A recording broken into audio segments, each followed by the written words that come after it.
Hello Vicky, nice to meet you and thank you very much for joining us at this panel eIDAS 2.0, a strategic asset for financial inclusion.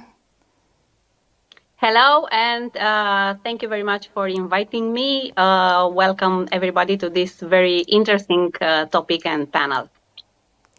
Vicky, you are an expert in digital identity, in electronic signature and digital transformation processes. Also, I know very well that you are an expert and you have been a technical expert for European Commission for eIDAS regulation back in 2014. And this moment you are a relevant member of different high-level working groups set by European Commission, ETSI and US government.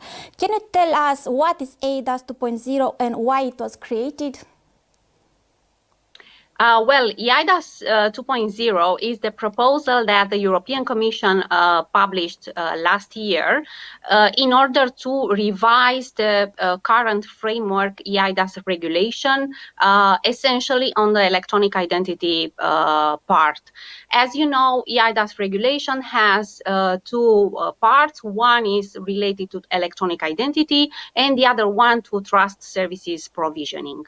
After entering into force in 2014, after a period that eIDAS regulation was on the market, it is a part of the legislative process to have an impact assessment and to analyze how and what exactly delivered after a number of years. So back in 2020, I was part of a small group of experts trying to understand what worked, what was not working very well, what needs to be changed, and why. So eIDAS 2.0 is a result of that impact assessment. And what we have discovered after 1 year of interviews and assessments with different stakeholders, industries, and relevant parties involved in the eIDAS framework, that while the trust services provisioning was a real success and delivered very well, becoming a model at global level, the part related to electronic identity framework was not so good. And we also try to understand what exactly didn't work in the definition of eIDAS, of electronic identity part. So we have identified several points, critical points. One of the important aspects was related to the fact that member states were not obliged to have in place an electronic identity framework. So after 6 years of eIDAS regulation on the market, only 14 member states had an electronic identity schemes offering to their citizens. From these 14 member states, only 7 were mobile accessible. So we know that today everyone is born with a smartphone in their hands. So having electronic identity solutions that are not mobile compliant is not working, is not so good for the accessibility part. Sorry. And also, it was one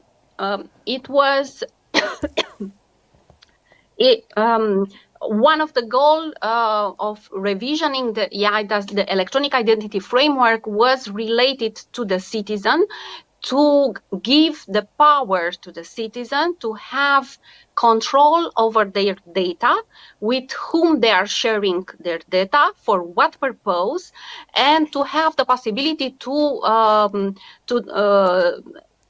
revoke the consent for sharing data.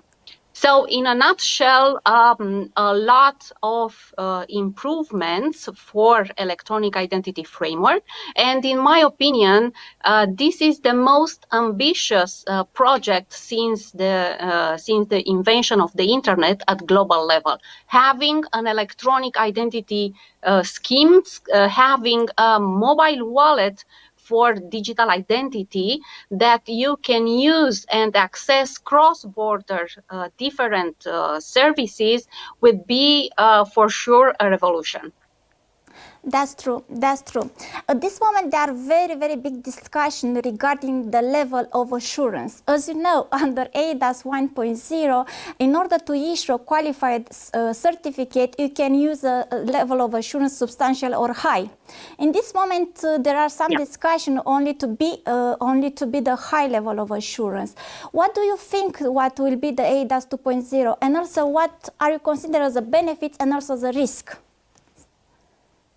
Well, this change refers to the Article 24 specifically from the eIDAS regulation that states how the identity should be verified in order to issue qualified services, not only qualified electronic signatures, but also qualified timestamp, qualified electronic seals, and in the future qualified electronic attestation of attributes. Well, the initial proposal from the Commission was to have both level of assurance, substantial and high. The removal of the level of assurance substantial came recently from the Council, and in my opinion, this should be reinstated as soon as possible. It cannot stay as a requirement to have the highest level of assurance to verify the identity of a person for being able to generate a qualified electronic signature. This should be a commodity. And I'm confident that the Council will understand the mistake and will reinstate it. There is no evidence that a level of assurance substantial could threat the validity of an electronic signature or could pose the risk. Also, the ENISA, the European Cybersecurity Agency, conducted different analysis, and it was no evidence that using a level of assurance substantial is considered a risk. And no security incident was recorded so far. So I hope the member of the European Council will hear my intervention. We have also submitted a letter and a position on behalf of Cloud Signature Consortium to a member of the Council, asking them to reinstate the level of assurance substantial for identity verification. Thank you very much. This could be a very good news for the private sector, for the Romanian market, including bank, fintechs, because otherwise using only a high level of assurance will affect the companies, will affect the private sector. Will affect dramatically the market, will break the market, because people will not go for a safest level of assurance or for a higher security of the system. They want commodity. They want to have a service immediately in 2-3 clicks. Otherwise, they will drop the service. So there is no chance to convince people to have another factor that could prove their identity in addition to what they already have. Very good news and very good insight, Vicky, for this. It's a very good news for us. Additional question that I would like to discuss, you said that actually the electronic signature should be a commodity, which is quite what should be in the next few years. Also, we are expecting the eIDAS to be approved in 2023, eIDAS 2.0, and also the citizens, me as a Romanian, as a citizen, can use the eID in 2024. What I knew is that there are very big ambition for the European Commission, and their expectation is that by 2030, 80% of the citizens can use it. Do you think that this is possible? Do you think that this ambitious aim from the European Commission will be a real thing? Well, the ambition of the European Commission and the other policymakers and the stakeholders involved in this framework, I believe there are challenging, but not impossible. There are a lot of funds, of European funds that have been put on the market by the European Commission. First of all, to develop the European Digital Identity Wallet, the reference wallet that could be implemented after that by each member state, translated within its own language for the citizen and making available. Also, other funds were available to deploy large-scale projects with major use cases where the citizen can use electronic identities and the European Digital Identity Wallet in order to conduct their life, because our life now is mostly on internet, is no longer a physical in the physical world. So we are paying bills, we are signing documents, we are requesting loans, we are trying to have different, from public administration, different certificates or I don't know, studies titles and so on and so forth. So for each of these interaction, we need to prove, first of all, who we are. If we are the persons entitled to have access to those data, if we are the person entitled to send those data over. So the mechanism and all the features will be for sure available on the market. The point is that the market needs education. The citizens need to be educated to explain them in very simple words what are the benefits, because they will not be obliged to adopt or to use the electronic identity wallet. And let's think back what happened during the lockdown and the pandemic, when only 10% of smartphone users accepted to install the applications that track the COVID person. So there is it will be a pushback from the citizens if they don't understand that this wallet, digital identity wallet, will not track them. We don't have evidence or knowledge on who they are and where they use the wallet to prove their identity. So not the provider, not even the state who issued the wallet will have access to those data. So this is an important point to be communicated to the citizens. And it should be a common effort of everybody, policymakers, standardization bodies, service providers, financial sector, because they will have a very important role in the new eIDAS 2 framework.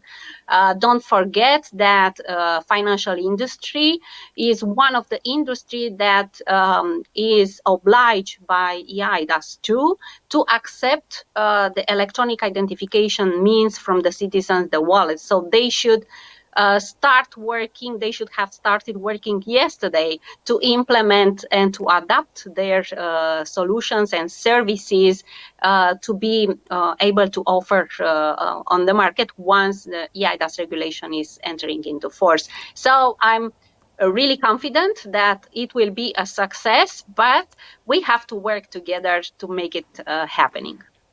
That's very good news. So the European level, you are very, very confident that we'll reach this 80%. Let's talk about Romania, because as you know, Romanians they actually are not very digitized, and also Romania, but we are doing a huge effort in this regard. And also, do you feel from your point of view, what is the impact from the authorities in order to move forward this digitization, in order to offer the access to the Romanian citizens to the eIDAS, to the e-wallet? Well, the first step would be to notify an electronic identification mean, because Romania is among the countries that don't have an electronic identification mean notified. So they should start soon to notify this electronic identification. They should start to prepare the public administration for the integration of the wallet and the electronic identification within their services. So it's a lot of work to do for Romanians. Let's do them. Let's do this work together. Let's do this all together. Thank you very much. Thank you very much for your insight. Thank you very much for joining us and for showing your views regarding the eIDAS 2.0. Have a nice day. Thank you. Thank you. Bye. You too. Bye.